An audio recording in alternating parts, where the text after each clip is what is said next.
I'm gonna beat Cuphead the delicious last course without jumping. First, we need to break Cuphead's legs.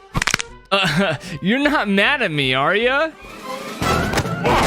I don't like that! We're not using Cuphead anyways, because Chalice is our girl. Just stop jumping or I'll have to break your legs too. Now, in order to beat this challenge, I'll need those 3 coins from the paperboy to buy the best shot in the game. Oh, it's 4 coins? Guess I'll go up the secret path behind the shop and the crack shot is mine. Being stuck on the middle bridge was fine as long as I timed my invincibility rolls just right as the spider boss walked towards me. Did the same thing for the music rays that the light bug would boogie to. Then there's the anteater. Initially, I was worried about the tongue attacks on the lower level, but it turns out that if you just face your fears, fire, then duck and roll, the snout will concede. Okay, maybe I got a little lucky that first time, because right here I was clearly bested by the tongue and flies. But hey, that's what the heart shield super is for. This was only my second try, and I probably could have beaten it with better results. Either way, the moonshine mob is defeated, and the distillery dough is mine. Since those stairs just conveniently appeared, I descended them right away to take on Esther. Not being able to jump doesn't change this battle at all. So let's have a word from our sponsor. Raid Shadow Legends is a free-to-play turn-based game for mobile and PC. My favorite thing about Raid are the unique champions. I actually just got the Death Knight from a recent summon. However, he's just a common champion. Then all of a sudden, Raid announced the release of Ultimate Death Knight. This 5-star legendary champion is definitely one you'll want to have since he can increase your squad's defense, block attacks, and has the AoE skill Rats Off to you. The best part is you can get him absolutely free. Just log into Raid for 7 days between now and October 27th, then boom, he's yours. Also, be sure to use promo code DKRises for a bunch of free items to instantly level up your new champion to level 50. And don't forget to check out Raid's new feature, Awakening, along with a brutal new dungeon called the Iron Twins Fortress. If you're a new player, use my link or scan the QR code to get a free starter pack worth almost $30, which includes Vergis as a free champion and this cool in-game loot. You'll find all this in your inbox for the next 30 days only. Thank you, Raid, for sponsoring this video. With a newly built bridge and desert limes, why not continue circling the island? Which brings us to the Howling Aces. Chalice is actually able to maneuver herself quite well here. She can still duck under the cat yarn, then proceed to inflict maximum damage under the bulldog with uncracked shots. There were also the bones to watch out for, which could be avoided with the dodge roll, but sometimes the tennis balls were unavoidable when thrown at the same time. Repeat all that for the first phase, then it's on to the puppies. Now here's where the plan differs with no jumping as opposed to a normal playthrough. If you gun down the puppies the regular way, you'll have to take a hit from the unavoidable laser. However, if you shoot the Yankee Yippers just enough to make their jetpacks spew gray smoke rather than the usual white stuff, you're in for a surprise. This can be easier said than done at times, no thanks to the floating letter obstacles that can sidetrack you, causing the accidental killing of a puppy. You're sick, you know that?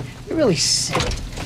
Not sick. Yes, you are. That's sick. That's a sick thing to do. It can be tough, you know? Even if you roll through a letter, another one may be just waiting on the other side to damage you. Eventually, with enough patience and perseverance, all of them leak the gray smoke. The giant Chinook helicopter swoops in, taking in the pups with 1 bite each. Then it's secret final phase time. As you can see, this laserless assault is a lot better for a jumpless Chalice. Instead, you just gotta watch out for the pineapple grenades and fire hydrants. It takes a little longer than the previous phases because the Saluki dog likes to hide a lot, but given some time, she'll show herself, resulting in an eventual loss. And would you look at that, another bridge along with some pineapple mint. The refreshing flute blows in the cold as ice Mortimer freeze. Best part about this level? No platforming. Well, yet. Like seriously, who needs jumping to bypass some icicle minions and some fancy magic cards? The wizard stops his whimsical ways and tries brute force with a snow monster. He's quite dumb for hopping over me when Dumpster rolled there. this refrigerator can't touch me. I walk in between the ice cubes breaking apart, then he pounds spikes from the ground, to which I then crouch, somehow yet not questioning the hitboxes of these popsicles I barely dodge with the graze. And there you go again. Should roll. Towards the end, the headless snowman stomps over me, leaving me alone with some icy platforms. And I'm all like, oh wait, how am I supposed to do this? As I danced and paced my steps, I realized I had 2 cards left in my supply. Yet again, another reason the crack shot is so busted. Its X attack summons a planet I can parry off of to reach the first platform, kicking into gear the screen, forcing it to move upwards. The rest is easy enough. Just gotta roll off the platform. Wait, that's not how you do this. Well, the next time I dodged the stampeding snowman, then tried parrying my way up with multiple planets, but it didn't turn out the way I hoped it would. With little HP left, I didn't even try to finish. Even when I did, I just couldn't figure out how to dodge Mortimer's incoming attacks without rolling off ledges. Originally, I would use my cards whenever they got close to a full 5. Otherwise, I'd be stuck with a super, unable to parry myself up to the finale. Then it came to me. Why not use the heart shield after getting my first 5 cards right away, then use the extra for the end? Why did that mental block even exist for how long it did? On top of that, it meant I could enter the snowflake phase with a full 4 hearts after the heart shield broke from fall damage. This was exactly what I needed when encountering all of his projectiles, whether they be buckets, crescent moons, or his giant eyeball. More heart shields were always nice to have too. With only 1 HP whilst being in midair, I was finally able to melt the smile off Mortimer's face. The sweet victory brought me sugar cubes, and my circling around the 4th inkwell aisle was meeting its end. Mr. Glumstone Giant was upon us. Things start off great with all 5 pillars still up while the gnomes stir up some gas smoke from their cauldron. I can either roll through the purples or parry the pink ones. However, the far right pillar sinks down just as the giant brings his bear to show and tell. The next pillar to the right had just the worst timing, having been risen up, leaving me defenseless from the Bruin. Then for some reason, I walk into it, which then sinks into the ground, trapping me into the masses of gnome hats, aka spikes. If you ever fall down there, you will 100% lose, as there's no way back up. If you try to use a P-turret, the pointy caps can destroy it without you even first seeing it. And if you ever somehow manage to pull one off, who am I kidding? You're gonna need that HP. Anyways, with some precise stashing and a little luck of the draw when it comes to which platforms randomly disappear, the first phase is done. Now, I was expecting the 2 puppets to be more difficult than they actually were. I think it's just that I hate the gnomes that pop out of the ground so much, but nothing really changes without your jump. I waltzed back and forth with my spread shot, shifting from left to right, dodging whatever was coming at me. Before I knew it, I was being eaten up and swallowed down into the giant's stomach.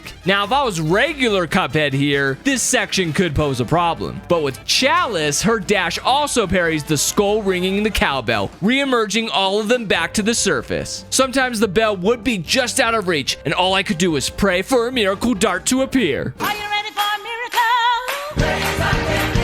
A few crack shots later, and the last preliminary boss was overcome. With the last ingredient obtained, Chalice is stoked to get her life back. Not so fast, girl. We gotta give the people what they want. Side quests. Well, only a couple of them. The King of Games' first and only champion will be challenging are the pawns. This pretty much is a test of how fast your reflexes can pull out invincibility rolls and parries. Sure, I could have done better, but this was my first try, so I'll take it. Thy reward? Wealth untold.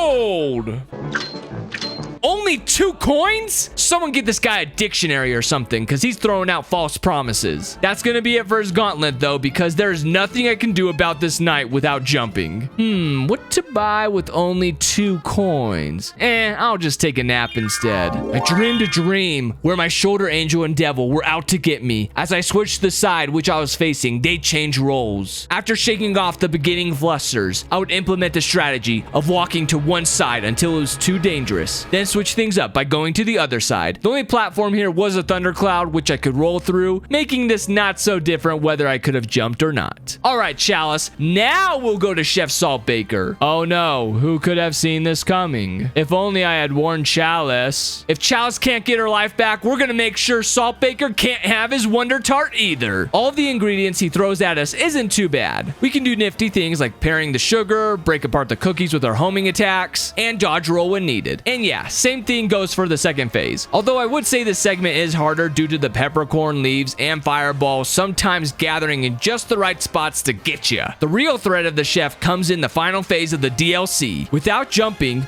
what the crap am I supposed to do here? Well, the first thing I'm supposed to do actually involves the first couple of phases. If I ever get hit, even once, I restart. Second, right as I attain my 5th super card, I activate the heart shield, then make sure I hold on to it to the end. Third, work up yet another stack of 5 cards. And finally, pray pray, pray. Seriously, this saltified Armageddon combined with heart-shaped Saltbaker being hard to directly shoot at has me convinced some luck is involved. Sure, there is absolutely a game plan. Like every time I lose HP touching the pit, I make sure to bounce at least 2 times before landing on my next platform. Easier said than done, especially when you're so parry hungry to earn that 3rd heart shield. Over 30 attempts later, my delicious last chance was here. My first double bounce led to a high-reaching platform where I reset my shield. I didn't get the greatest shots at Saltbaker, but I was able to not only parry him, but also double bounce to another platform of respectable height. Another parry came, and more bounces went. I did my best to rinse and repeat this process while at the same time getting as close as I could to him, enabling myself to land shots before they cracked into weaker ones. Then, only 1 HP remained.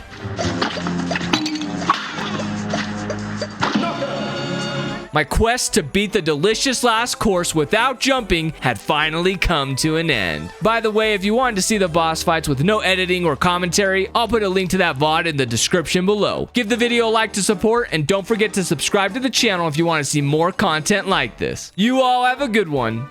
Thanks.